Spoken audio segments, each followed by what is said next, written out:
गलती अगर आपने भी करी है तो जिंदगी में कितना भी पुण्य करोगे उसका फल नहीं है। आज की कथा को लिख कर रखना, शायद तुम्हारी जिंदगी सवर जाए। लिंग पुराण में 7 गलतियां बताई है व्यक्ति को बर्बाद होने की। पहली गलती है, उसमें से अगर आप स्वीकार कर रहे हैं ये गलती तो समझ लो कि गलती आपने करी। गंगा जल तो बुलवाया टैंकर भरकर, 21,000 बेलपत्र भी समर्पित कर रहे हो। आप मंदिर के अंदर बैठ गए, दर्शन करने वाला आता रहा, किसी को अंदर प्रवेश नहीं दिया। आप गंगा जल चढ़ाते रहे, आप बेलपत्र चढ़ाते रहे, आप स्वयं पूजन करते रहे, और दूसरा व्यक्ति ना जाने किस भाव से, किस रूप में आकर भगवान की सेवा करना चाहता था। पंडित जी ने आपके चक्कर में उसको जल नहीं चढ़ाने दिया, पंडित जी ने आपके चक्कर में उसको बेलपत्र नहीं चढ़ाने दिया। पहली गलती ये हो गई कि भगवान के भक्त को भगवान से दूर कर दिया गया। अब उठा लो श्रीमद् भागवत कथा। 2 देवताओं ने गलती करी थी। एक ब्रह्मा जी ने गलती करी थी कि गाय बछड़ों का हरण कर लिया था। 1 वर्ष होने में 1 दिन था तब ब्रह्मा जी ने गाय बछड़े वापस दिए थे। दूसरी गलती इंद्र ने करी थी, जल वृष्टि करी तब भगवान कृष्ण को गोवर्धन पर्वत उठाना पड़ा। दोनों देवताओं ने गलती करी पर भगवान कृष्ण ने इंद्र को क्षमा कर दिया पर ब्रह्मा को क्षमा नहीं करा। क्यों नहीं करा? क्योंकि इंद्र को क्षमा इसलिए करा क्योंकि इंद्र ने जब जल वृष्टि करी तो सारे ब्रजवासियों को भगवान के चरणों में लाकर छोड़ दिया। सारे ब्रजवासी गोवर्धन पर्वत के नीचे आकर बैठ गए, भगवान के चरणों में आ गए। और ब्रह्मा ने जो गलती करी वो ऐसी गलती करी कि भगवान से गाय और बछड़ों को दूर कर दिया। जो भगवान से भगत को दूर कर दे उसको शंकर कभी क्षमा नहीं कर सकता। इसलिए बर्बादी का पहला कारण आप भक्त और भगवान में दूरी बना ली। दूसरा कारण, भगवान की जब पूजन कर रहे हो, 21,000 बेलपत्र चढ़ा रहे हो, गंगा का जल चढ़ा रहे हो, चंदन चढ़ा रहे हो, अबीर चढ़ा रहे हो, गुलाल चढ़ा रहे हो, तो तुम्हारे भीतर ये अहंकार, जब तुम पूजन करके उठो तो उठते समय तुम्हारे भीतर अभिमान नहीं होना चाहिए कि मैंने जो अनुष्ठान करा उसके बराबर कोई नहीं कर सकता। तीसरा कारण कि भगवान की सेवा तो आप कर रहे हो, भगवान की चाकरी में तो आप लगे हो, भगवान की आराधना भी कर रहे हो, दिया भी लगा रहे हो, धूप बत्ती भी लगा रहे हो, स्नान भी करा रहे हो, पंचामृत स्नान भी करा रहे हो, सारी पूजन अर्चना सब तुम कर रहे हो। पर हो सकता है इस पूजन अर्चना में आप केवल 3 घंटा पूजन करते हो और बाकी के समय किसी न किसी की जीवात्मा को दुख पहुंचा रहे हो। एक कथा में एक बात कही थी कि भले मंदिर में दिया मत लगाओ, भले मंदिर में जाकर धूप बत्ती मत जलाओ, भले मंदिर में जाकर भोग मत लगाओ, भले मंदिर में जाकर जल मत चढ़ाओ, कुछ मत करो, भले भगवान को नए कपड़े मत पहनाओ, भले तुम्हारी मर्जी पड़े भगवान को भोग मत लगाओ, पर शास्त्र कहता है कुछ मत करो, पर एक काम जरूर करना कि किसी के चेहरे पर प्रसन्नता ला देना तो मंदिर में दिया जलाने के बराबर होगा। किसी के चेहरे पर चमक ला देना, प्रसन्नता ला देना तो अगरबत्ती लगाने के बराबर होगा। किसी गरीबड़े के, किसी दुखी के चेहरे पर अगर तुमने प्रसन्नता ला दी तो वो भगवान को कपड़े पहनाने के बराबर होगा। मालूम पड़े तुम मंदिर में पूरी सब्जी बांटो, मंदिर में भोजन कराओ, मंदिर में सारा पकवान चढ़ाओ, और कोई तुम्हारे कारण अगर दुखी है तो तुम्हें वो सुख का भान नहीं हो सकता। तीसरा कारण, जल लेकर आए, सीधे डायरेक्ट शंकर भगवान के शिवलिंग पर चढ़ा दिया, ये प्रथम जल का चढ़ाने का। चौथा कारण, दूसरा,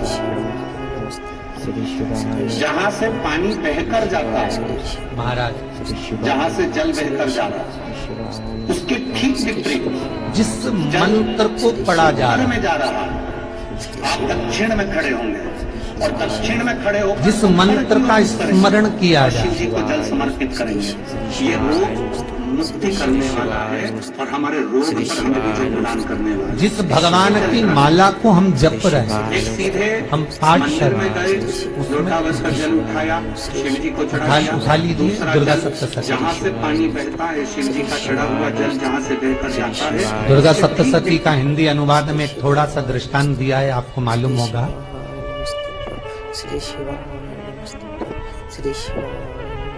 एक जजमान सप्तसती का पाठ कराते थे नवरात्रे में।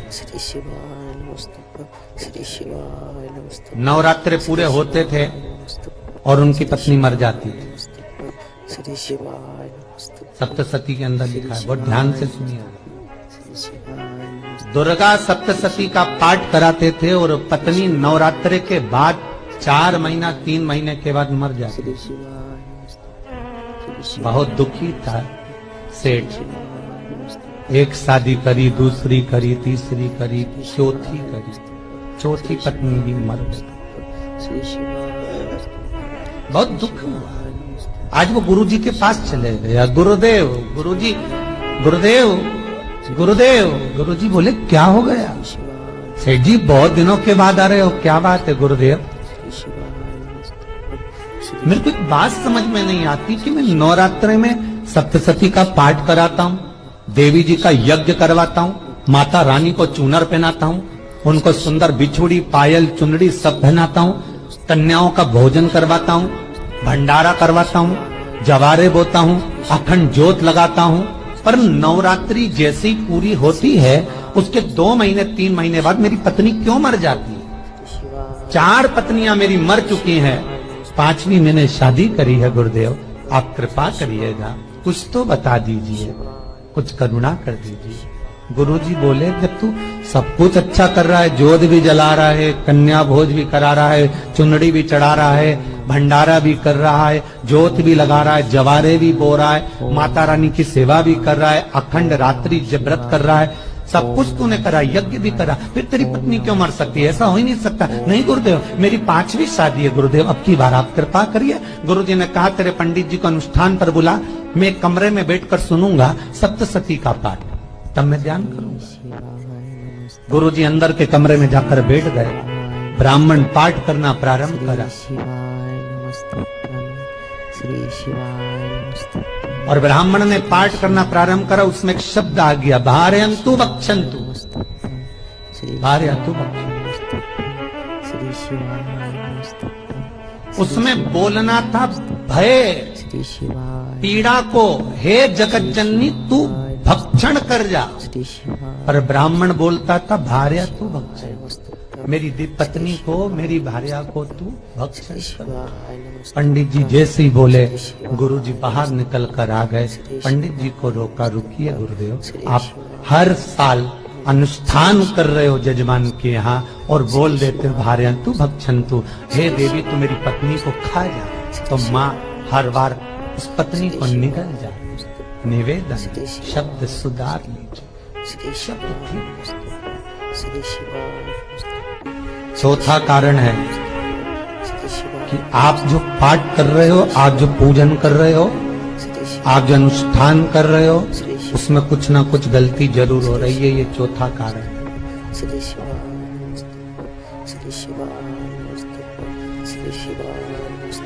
एक बार पूरे घर के लोगों को बिठाओ, अपने घर के लोगों को, मम्मी से पूछना, मम्मी तुम कौन कौन सा पाठ करती हो? एक बार मम्मी से पूछना। फिर एक बार पापा से पूछना, पापा आप कौन कौन सा पाठ करते हो सुबह? फिर बहू से पूछना, भाभी आप कौन कौन सा पाठ करती हो? फिर छोटी दुल्हन से पूछना, छोटी दुल्हन तुम कौन कौन सा पाठ करती हो? भैया आप कौन कौन सा पाठ करते हो? आप कौन कौन सा पाठ करते हो? पूछना। जब घर के अंदर बड़ी बहू अलग तरह का पाठ कर रही है, छोटी बहू अलग तरह का पाठ कर रही है, मंजली बहू अलग तरह का पाठ कर रही है, माँ अलग तरह का पाठ कर रही है, पति अलग तरह का पाठ कर रहा है, तो उसका जो प्रभाव है, कौन सी चीज कहाँ टकरा रही है, जिसके कारण घर में रोग इतना है कि कोई सही होने वाला ही नहीं है। अब तुम कहो कि सीवर वाले गुरुजी ने उपाय बताया, हमने बहुत करा, पर सही क्यों? तो सही क्यों नहीं हो रहा है? उसका कारण है या तो बड़ी बहू जो पाठ कर रही है, या सास जो पाठ कर रही है, जो पति जो पाठ कर रहा है, नाते जो भी उस घर के अंदर रहकर जो पाठ अर्चना कर रहा है, उसमें जरूर कुछ ना कुछ ऐसा हो रहा है जिसके कारण वो काम नहीं कर पा रहा। उसमें कुछ ना कुछ गलती हो रही है जिसको तुम समझ नहीं पा रहे, जिसको तुम अपने आप को बहुत विचार करते हो कि मेरे बराबर कोई नहीं कर सकता, मैं शंकर की भगत, मैं राम की भगत, मैं कृष्ण की भगत, मैं जो करती हूँ बहुत अच्छा करती हूँ, मैंने जो किया बहुत अच्छा करा, और हो सकता है उसी कारण आपको दुख झेलना पड़ रहा है।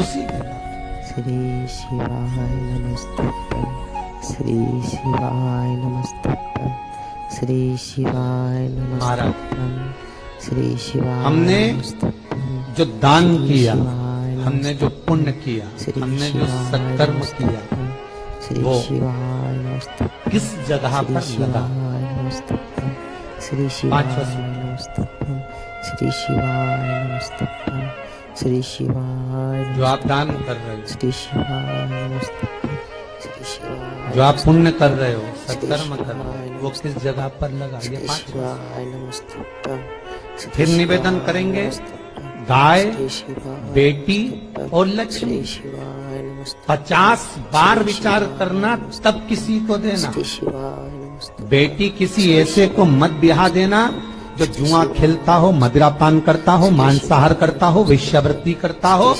वो बेटी का सम्मान नहीं करेगा, बेटी रोएगी तो कन्यादान करने वाले को रोना पड़ेगा। शिवाय नमस्तुभ्यं श्री शिवाय नमस्तुभ्यं दूसरे नंबर पर गौ माता, श्री शिवाय गाय ऐसे ब्राह्मण को दान मत देना कि ब्राह्मण के घर में खुद रहने की जगह नहीं और गाय को ले जाकर तुमने दे दिया और उस ब्राह्मण ने जब तक दूध दिया बांध कर रखा, एक तगाड़ी बाल्टी साड़ी के चक्कर में ले लिया, सोने के सींग के चक्कर में ले लिया और बाद में वही गाय नमस्तुभ्यं कसाई के हाथ में बिक गई और कसाई ने काटा तो बद्दुआ तुमको लगी। बेटी, गाय और लक्ष्मी, पैसा भी किसी ऐसे भिखारी के कटोरे में मत दान देना कि जिसने ले जाकर मदिरा पान में लगा दिया, जुए में लगा दिया, वैश्यावृत्ति में लगा दिया। अगर जिस भिखारी के कटोरे में पैसा दिया उसने शाम को ले जाकर मदिरा पान में जुए में लगा दिया तो लक्ष्मी रोती है कि तूने मुझे गलत जगह पर दिया है, इसलिए अब तुझे रोना पड़ेगा। तब व्यक्ति को रोना पड़ता है,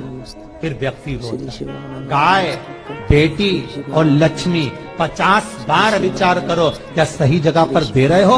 और अच्छी जगह पर दोगे तो संपदा भी बढ़ती है, सुख आता है। अगर बेटी सुखी रहेगी तो मायके के लोग सुखी रहेंगे, गौ माता सुखी रहेगी तो संसार सुखी रहेगा। और आपने जो धन दिया, आपने जो पैसा दिया किसी भिखारी के कटोरे में, अगर उसने गलत जगह पर लगाया तो रोना तुमको पड़ेगा।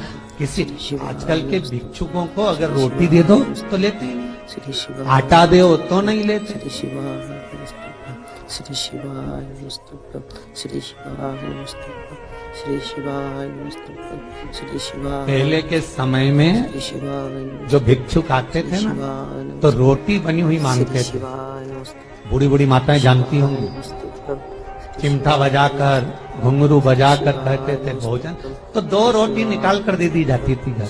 लो बाबा, तो माता इतना प्रेम रखती थी, केवल रोटी नहीं देती थी, बाबा बैठो हम सब्जी लाकर देते। इतना प्रेम था बुजुर्ग माताओं का, बैठो। और आज के जमाने में अगर रोटी दे दो तो फेंक दे नली में ले जाके, पैसा चाहिए। क्यों? शाम को पीने के लिए चाहिए ना, मदिरा पान के लिए, मांसाहार के लिए, जुए के लिए, वैश्यावृत्ति के लिए धन चाहिए। श्री शिवाय नमस्तुभ्यं श्री शिवाय नमस्तुभ्यं भोपाल के नमस्तुभ्यं श्री और इंदौर के, इंदौर का राजवाड़ा चौराया और भोपाल का लाल घाटी चौराया, इन दोनों चौराहे पर इतने से बच्चे लोग भीख मांगते हैं।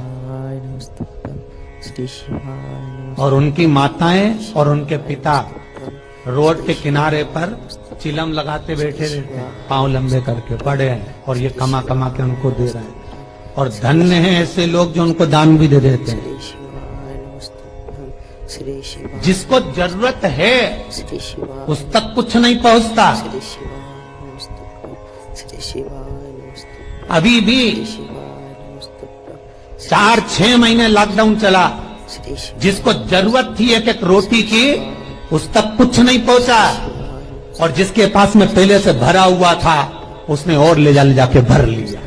जिसको जरूरत थी उस तक नहीं पहुंचा। अभी ठंड आ रही है, बहुत सारी संस्थाएं कम्बल बांटेगी, रेलवे स्टेशन पे लोगों को कम्बल ओढ़ा रहे हैं, कोई सो रहा है जमीन पर उसको कम्बल ओढ़ा रहे हैं, बस स्टैंड पे चले गए कोई रोड पे सो रहा है कम्बल ओढ़ा रहा है, तो इतना बड़ा नाम चलेगा कि उन्हें कम्बल ओढ़ा है, कम्बल ओढ़ा है, कम्बल ओढ़ा है। और वो कम्बल जिसको ओढ़ाया वो दूसरे दिन जाकर कपड़े की दुकान पर बेच के आ गया, 200 रुपए लिया है, रात को पीकर फिर सो गया, क्योंकि फिर कहीं कहाँ आएगा, फिर उड़ा के चले जाएगा, क्योंकि इन्होंने तो ये करके रखा है कि नाम कमाना है तो कम्बल उड़ाए जाओ।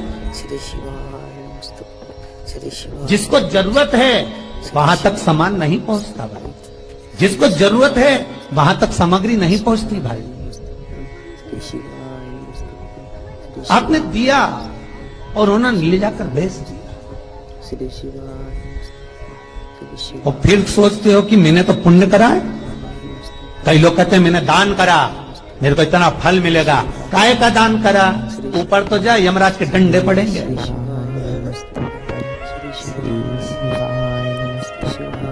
रेल में, ट्रेन में आप बैठ जाओ, रिजर्वेशन कोच में छोटे छोटे लड़के आते हैं अपना कपड़ा उतारते हैं। सही बोलना रे भाई, जितने लोग टीवी पर कथा सुन रहे हो, छोटे छोटे बच्चे अपना कपड़ा उतारेंगे और पोछा लगाएंगे रेल की बोगी में। जब गवर्नमेंट ने स्वीपर रख रखे हैं तो तुम्हें अंदर आने का किसने कहा? कौन ने कहा कि तुम अपना कपड़ा उतार के पोछा लगाओ?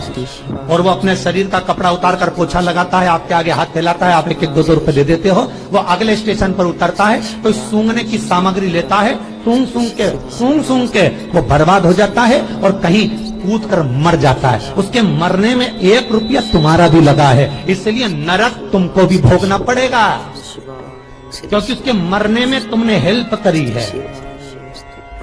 श्री शिवाय नमस्तुभ्यं श्री शिवाय नमस्तुभ्यं श्री शिवाय। तुमने तो रुपया दिया था भोजन करने के लिए, उसमें कोई सूंघने की सामग्री ले ली और सूंघ के नशे में मर गया, उसके मरने में 2 रुपए तुम्हारे हैं, 1 रुपए तुम्हारा है, तो भोगना तो तुमको भी पड़ेगा ना।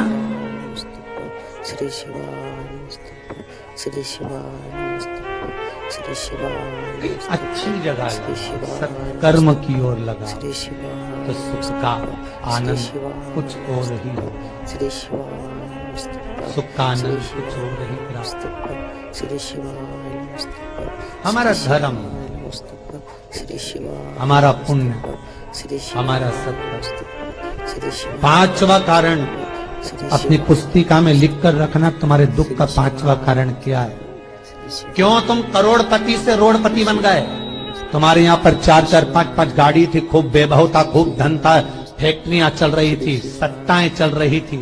श्री शिवाय नमस्तुभ्यं श्री शिवाय नमस्तुभ्यं श्री शिवाय नमस्तुभ्यं श्री शिवाय नमस्तुभ्यं श्री शिवाय नमस्तुभ्यं श्री शिवाय। खूब सत्ताएं थी, खूब वैभव था, खूब धन था, श्री शिवाय नमस्तुभ्यं श्री शिवाय नमस्तुभ्यं। पर कुछ भी नहीं, श्री शिवाय, सब धरा की धरा रहे। श्री शिवाय नमस्तुभ्यं श्री शिवाय, कोई वैभव बचा ही श्री नहीं, शिवाय नमस्तुभ्यं कोई श्री नहीं। शिवाय नमस्तुभ्यं श्री शिवाय नमस्तुभ्यं श्री शिवाय, एक हमारे श्री शिवाय नमस्तुभ्यं श्री शिवाय, सेंधवा के भगत हैं महाराज, श्री शिवाय, बड़े भावपूर्ण भगत। श्री शिवाय नमस्तुभ्यं श्री शिवाय नमस्तुभ्यं श्री शिवाय नमस्तुभ्यं। वो कहे गुरु जी हम बड़े दुखी हैं, बड़े कष्ट में।